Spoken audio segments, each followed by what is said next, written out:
The people of Pakistan-occupied Kashmir, so-called Azad or independent Kashmir, are anything but free, not even the media.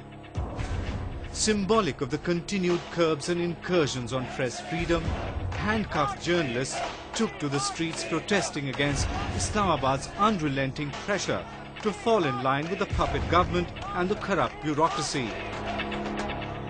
Throughout its 6-decade-long troubled history, the press has had to face some harsh dealings. Journalists allege that Islamabad's authoritarian regime is engaged in a continuous battle against them. मैं यहाँ पे आज coverage कर रहा था। यहाँ पे एक हड़ताल थी, हम उसकी कवरेज कर रही थी, जिसकी कवरेज करते हुए यहाँ की जो इंतज़ामिया है, जो पुलिस के ऑफिसरान हैं, उन्होंने हम पे तशद्दुद किया है और उनका ये कहना था कि आप लोग ये कवरेज ना करें और हमें रोका गया है, हम पे मारपीट उन्होंने की है और हम इस पर प्रोटेस्ट करते हैं। यहाँ पर आज़ादी सहाफ़त की बात तो की जाती है, बड़ी बड़ी अहम बातें की जाती हैं, लेकिन प्रैक्टिकली हमेशा ये होता है कि जब भी कोई इस किस्म का इवेंट होता है तो अक्सर जो है ना ये मुशाहिदे में आया है कि सहाफ़ियों पर तशद्दुद किया जाता है। हम इसकी भरपूर मज़म्मत करते हैं। The story of the press in Pakistan-occupied Kashmir is indeed lamentable.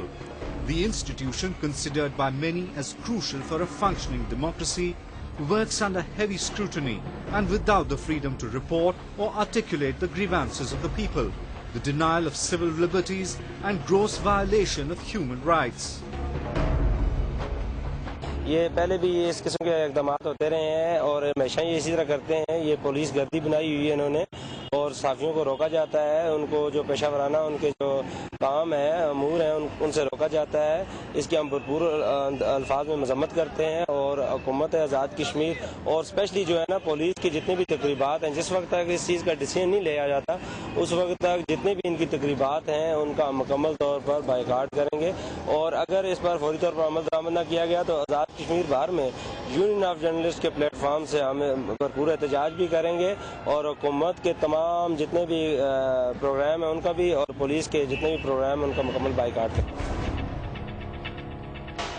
The continuing physical assault, intimidation, constant surveillance and manipulation have led many of the media houses to impose self-censorship or face the wrath of Pakistan's security apparatus operating in Muzaffarabad.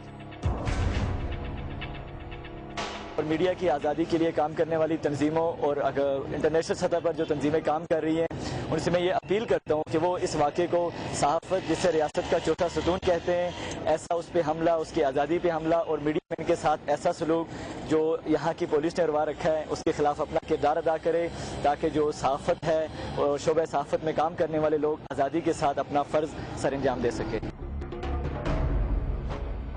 Reports of rights groups have often said Muzaffarabad journalists are facing harassment at the hands of intelligence sleuths, jihadists and the government. They have also said the cases of abduction and killings of journalists in the region have gone up considerably. An international media group, in its 2009 Press Freedom Index rankings, has placed Pakistan on the 159th place out of a total of 175 countries.